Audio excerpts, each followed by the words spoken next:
Malam itu hujan turun tanpa henti. Angin seperti merobek-robek tirai tipis di ruang tamu. Aku berdiri sendirian di dapur rumah mertuaku, menatap panci kosong dan penggorengan yang hanya menyisakan bekas minyak yang nyaris hangus. Perutku mulai membuncit. Sudah masuk bulan kelima. Tapi di atas meja dapur itu, hanya ada sepotong tempe goreng. Ukurannya kecil. Sudutnya gosong. Aku tak sanggup berkata apa-apa saat ibu mertuaku melempar pandang ke arahku lalu berkata, "Ambil itu aja, Mbak. Jangan ngelunjak.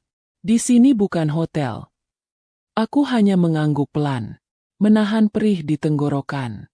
Seakan ada batu yang mengganjal saat ku telan ludahku sendiri. Aku tahu, sejak awal, aku bukan menantu pilihannya. Pernikahanku dengan Adit bukan hasil restunya. Kami menikah karena cinta. Tapi rupanya, cinta itu tak cukup membungkam benci yang sudah mengakar di hati mertuaku. Setiap harinya aku disindir. Dibilang malas. Disebut tidak becus jadi istri. Bahkan kadang dituduh hanya mau hartanya. Padahal, aku hidup di rumah ini serba sederhana. Dan sekarang, aku sedang mengandung anak pertama. Cucu mereka sendiri. Tapi perhatian? Tidak ada. Kasih sayang? Mustil. Jangankan lauk bergizi. Minta makan 2 kali sehari pun kadang seperti meminta belas kasihan. Aku berjalan pelan ke sudut meja makan. Duduk sendiri. Tempe itu kupotong kecil-kecil agar terlihat banyak. Lalu kusuapkan perlahan ke mulut. Tapi rasanya hambar. Bahkan air mataku yang menetes pun tak sanggup memberi rasa. Di luar, hujan masih menggila. Dan di dalam rumah ini, hatiku membeku. Pagi hari berikutnya, aku sudah berdiri lagi di dapur sebelum adzan subuh berkumandang. Ibu mertuaku selalu bangun pagi, tapi bukan untuk memasak.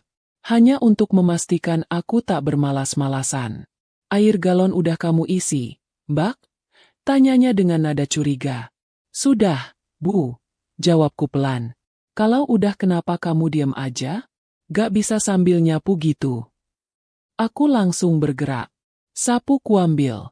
Mulai menyapu teras yang masih basah sisa hujan malam tadi. Tanganku gemetar. Punggungku pegal.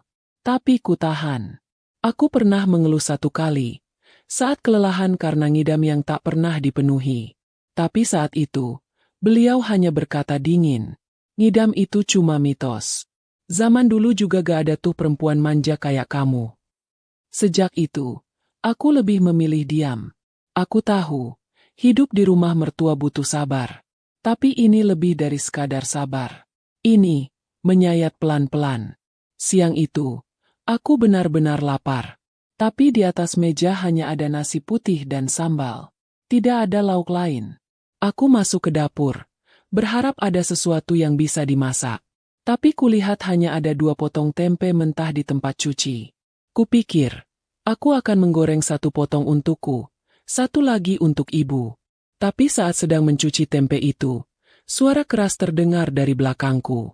"Jangan dihabiskan. Itu buat lauk besok." Aku menoleh. Ibu mertua berdiri di ambang pintu, tangan bersedekap, tatapannya tajam. "Tapi Bu, saya belum makan dari pagi." Ya salah sendiri. Siapa suruh bangunnya telat? Gak usah manja. Perempuan itu harus kuat. Aku diam. Lalu kupotong setengah tempe itu.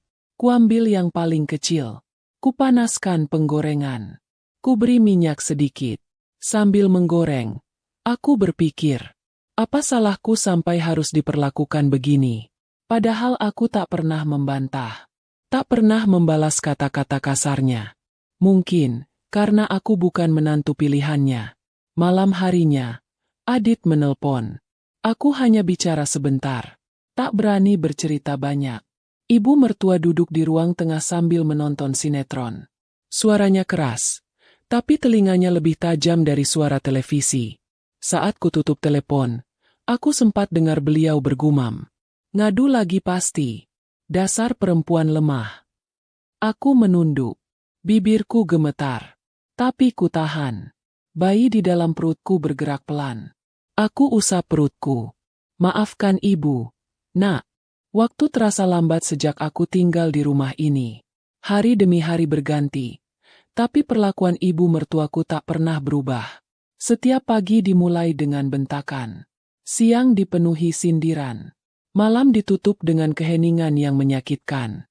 Suamiku, Adit, bekerja di luar kota. Pulang hanya sekali seminggu. Dan setiap kali dia datang, wajah ibu mertua berubah seperti memakai topeng. Tiba-tiba ramah, tiba-tiba peduli. Bahkan pernah suatu malam, saat Adit pulang, ia menyiapkan ayam goreng dan sayur lodeh yang jarang sekali terlihat di meja makan. Tapi ketika Adit pergi, yang tersisa hanya nasi keras dan sambal asin. Satu kali aku mencoba bicara. Bu, bolehkah saya beli tahu isi di warung depan? Saya ngidam, Bu. Tapi jawabannya begitu tajam. Ngidam? Mau tahu isi? Emang kamu pikir saya punya duit buat jajanin kamu tiap hari? Dulu saya hamil 3 kali gak pernah tuh minta yang aneh-aneh. Anak zaman sekarang manja semua. Aku terdiam. Ingin menangis. Tapi aku tahu, air mata hanya akan membuatnya tambah geram. Sejak hari itu aku berhenti meminta. Bahkan untuk sekadar berkata lapar pun aku tahan. Siang itu panas sekali. Udara terasa menyesakkan. Aku mencoba menyapu halaman belakang. Tapi badanku terasa lemas. Nafasku pendek. Punggungku seperti ditarik dari dalam. Aku memaksakan diri menyiram tanaman. Ibu mertuaku duduk di teras depan, menggiling cabai sambil mengawasi. Tiba-tiba aku merasa mual. Aku bergegas masuk ke kamar mandi, lalu muntah hebat. Saat keluar, wajahku pucat. Tangan gemetar, tapi ibu hanya berkata dengan nada datar. Kalau kerja jangan setengah-setengah. Mau muntah ya muntah. Selesai itu lanjut kerja. Aku masuk kamar. Rebahan sebentar. Tapi baru 5 menit. Pintu diketuk keras. Mbak, cucian baju belum kamu jemur tuh. Jangan tidur terus. Perempuan malas nanti anaknya juga lelet. Dengan kaki gemetar aku keluar. Jemuran sudah menanti. Angin kencang menerpa wajahku. Tapi tidak cukup untuk menenangkan hatiku yang tergores setiap hari. Pernah satu malam, aku bangun karena kelaparan. Di meja dapur tak ada apa-apa. Aku buka rice cooker. Hanya tersisa kerak. Kupikir ingin memasak mie instan. Tapi saat sedang memasak air, ibu keluar dari kamarnya. Loh, malam-malam masak mie? Mau ngabisin gas? Perempuan kayak kamu gak mikir panjang. Aku menunduk, lalu mematikan kompor. Perutku terus bergejolak. Tapi aku kembali ke kamar, menggigit ujung bantal sambil menangis diam-diam. Sampai akhirnya kejadian itu terjadi. Pagi hari aku sedang mencuci piring. Punggungku terasa seperti ditarik dari dalam. Perutku menegang. Tapi aku teruskan. Ibu mertuaku datang dan berkata, setelah ini sapu halaman, terus bersihin kamar mandi. Jangan manja, kamu itu cuma numpang di sini. Aku mengangguk, melangkah ke dapur. Kulihat ada satu potong tempe mentah di atas talenan. Aku pikir, akan kugoreng sedikit untuk sarapan. Minyak tinggal sisa sedikit. Tapi ku coba tetap menggoreng. Saat tempe menyentuh penggorengan, pandanganku mulai buram. Dunia seperti berputar. Suara di sekitarku menghilang perlahan. Lalu semuanya gelap. Braak! Aku terjatuh. Piring pecah berserakan. Tubuhku menimpa lantai keras. Aku mendengar langkah kaki terburu-buru. Lalu suara ibu mertua yang terdengar keras dan tak peduli. Ya Allah, piringku pecah. Dasar kamu ini menyusahkan terus. Aku mencoba bicara. Tapi suara yang keluar hanya lirih. Tanganku memegangi perut. Tak ada pelukan. Tak ada rasa panik. Hanya omelan yang tak berhenti. Aku menggigil. Terbaring di lantai. Dan pagi itu, aku benar-benar merasa sendiri. Saat aku membuka mata, cahaya lampu dapur menyilaukan pandangan. Kepalaku masih pusing. Tapi yang pertama kali kulihat bukan wajah penuh cemas, melainkan lantai yang basah oleh air dan darah. Darah itu mengalir dari antara kakiku. Perlahan, tapi pasti. membentuk pola menyakitkan di atas keramik putih yang dingin. Ibu mertua berdiri di sudut dapur, menggenggam sapu, menatapku dengan raut jengkel. Kenapa kamu jatuh sih? Ini dapur jadi kotor semua. Aku mencoba bicara, tapi lidahku keluh. Bu, perut saya keluar darah. Ya udah, mandi aja. Jangan drama. Itu cuma darah biasa. Hatiku mencelos. Darah biasa? Kupaksakan berdiri. Kakiku gemetar. Tapi tubuh ini terlalu lemah. Dan darah itu tak berhenti mengalir. Aku berjalan pelan ke kamar. Mengganti baju. Lalu mengirim pesan pendek ke suamiku. Dit, aku keluar darah. Tolong. Tak lama kemudian, ponselku bergetar. Adit menelpon. Tapi sebelum aku sempat angkat, ibu mertua sudah lebih dulu masuk ke kamar dan menyambar ponsel itu. Apa-apa ngadu ke suami. Kamu pikir Adit itu gak kerja cari duit? Jangan ganggu dia terus. Aku hanya bisa menunduk. Beberapa menit kemudian, perutku mulai terasa nyeri luar biasa. Seperti diremas dari dalam. Nafasku sesak. Mataku berkunang-kunang. Aku sudah tak bisa menahan rasa sakit ini. Dengan susah payah, aku berjalan ke depan rumah. Mengetuk pintu kamar ibu mertua. Bu, saya minta tolong antar saya ke bidan, perut saya sakit banget. Tapi pintu itu tetap tertutup. Besok aja. Bidan juga belum buka. Tidur lagi sana. Aku berjalan tertatih. Kembali ke kamar. Lalu semuanya jadi gelap. Aku terbangun di ranjang asing. Bau alkohol dan antiseptik memenuhi hidungku. Telingaku mendengar suara samar-samar. Suara perempuan. Syukurlah kamu sadar. Kamu sempat pingsan di depan rumah warga. Aku menoleh. Di sampingku duduk seorang bidan paruh baya. Wajahnya teduh. Tadi ada tetangga yang lihat kamu keluar rumah sambil jalan sempoyongan. Lalu jatuh. Mereka langsung panggil saya.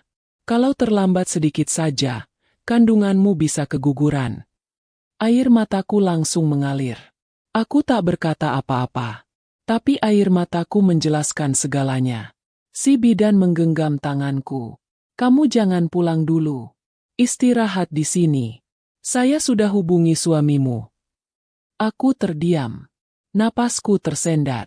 Di balik tirai tipis ruangan itu, aku mendengar suara gaduh di luar. Dan kemudian suara Adit. Mana istri saya? Bu? Saya baru lihat pesannya sekarang. Tolong biar saya masuk. Langkah kaki itu semakin dekat. Ketika pintu dibuka, wajah Adit pucat. Matanya merah. Dia berlari ke arahku, memelukku erat. Aku minta maaf, aku telat. Ya Allah, kamu kenapa bisa begini? Aku hanya menangis. Tak mampu menjelaskan apapun. Tapi yang membuatku gemetar bukan pelukan Adit, melainkan bayangan sosok ibu mertua yang tak kunjung datang menanyakan kabar. 2 jam kemudian, Adit masih duduk di sampingku. Ia terus menggenggam tanganku. Tapi wajahnya mulai berubah saat si bidan menyerahkan sesuatu kepadanya. Sebuah amplop kecil. Ada surat dari saya di dalam. Saya tahu kamu sibuk. Tapi kamu perlu tahu kondisi istrimu. Dan apa yang sebenarnya terjadi selama kamu tak ada. Adit membuka amplop itu. Membaca isinya perlahan. Wajahnya berubah. Matanya menyipit. Rahangnya mengeras. Aku gak percaya. Ibu selama ini sekejam itu. Bahkan waktu kamu keluar darah pun dibiarkan begitu saja. Aku hanya bisa menatap kosong ke arah langit-langit. Tak tahu harus berkata apa. Dan saat itu juga, Adit berdiri. Aku harus pulang. Harus bicara sama ibu sekarang juga. Aku hanya bisa menatap punggungnya saat ia pergi. Dan hatiku, tak tahu harus berharap apa. Rumah itu tampak sama seperti sebelumnya. Halaman depan masih dipenuhi pot bunga yang tak terurus. Daun-daunnya layu. Tanahnya kering. Adit berdiri di depan pintu. Nafasnya berat. Tapi matanya penuh tekad. Ia ketuk pintu keras-keras. 2 kali. Tak lama kemudian, ibu mertuaku membukakan pintu dengan wajah heran. Loh, Adit? Kok pulang jam segini? Tapi Adit tak langsung masuk. Ia berdiri di ambang pintu, menatap ibunya dalam-dalam. Bu, aku sudah tahu semuanya. Wajah ibu langsung berubah. Sekilas kaget, tapi cepat ditutupi dengan tawa kecil yang dipaksakan. Tahu apa, Dit? Emangnya ada apa sih? Adit mengangkat surat dari bidan, menyerahkannya ke ibu. Ibu membuka surat itu, membacanya cepat, lalu mendongak. Wajahnya mulai menegang. Bu, kenapa kamu bisa sekejam itu sama istriku? Ibu membuang surat itu ke lantai. Ah, itu cuma karangan orang kampung. Kamu percaya sama mereka? Perempuan itu emang manja, Dit. Banyak ngeluh. Padahal kerjaannya cuma tidur. Dia pingsan, Bu. Suara Adit mulai meninggi. Keluar darah. Sampai hampir keguguran. Dan Bu Bidan bilang, kamu gak nolong dia sedikit pun. Kenapa? Bu? Kenapa kamu tega banget? Ibu berdiri dengan tangan di pinggang. Nada bicaranya mulai naik. Dia itu cuma numpang. Dit, saya yang rawat kamu dari kecil. Saya yang bangun rumah ini. Dan sekarang kamu lebih percaya sama dia daripada ibumu sendiri. Adit menggeleng pelan. Aku gak pernah pilih-pilih, Bu. Tapi aku tahu mana yang salah dan mana yang benar. Kamu sudah keterlaluan. Dia perempuan manja. Bikin kamu boros. Dari awal saya udah gak sreg sama dia. Adit menghela nafas panjang. Suaranya mulai pelan, tapi tajam. Kalau memang kamu gak sreg, Bu, kenapa kamu pura-pura baik tiap aku pulang?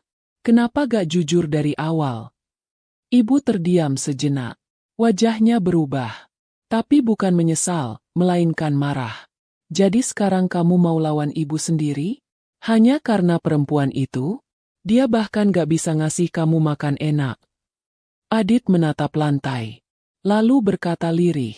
Dia cuma minta 1 potong tempe, Bu, dan kamu marahi dia seolah dia minta emas. Suasana mendadak hening. Angin sore masuk lewat jendela yang terbuka. Tapi yang terasa hanya dingin. Adit menunduk, memungut surat itu kembali. Bu, untuk sementara aku akan ajak istriku tinggal di kontrakan dekat kantor dulu. Dia butuh tenang, butuh perawatan. Dan aku butuh waktu buat berpikir. Ibu terdiam. Tak ada kata-kata. Adit masuk ke kamar, mengambil koper kecil berisi beberapa pakaian. Saat ia kembali ke pintu, ibu masih berdiri di tempat yang sama. Tapi wajahnya kini kosong. Seperti seseorang yang baru kehilangan sesuatu. Tapi belum sadar sepenuhnya. Adit menatapnya sekali lagi. Kalau ibu berubah, kalau ibu mau buka hati, pintu kami selalu terbuka. Lalu Adit pergi, menutup pintu itu pelan. Dan rumah itu kembali sunyi.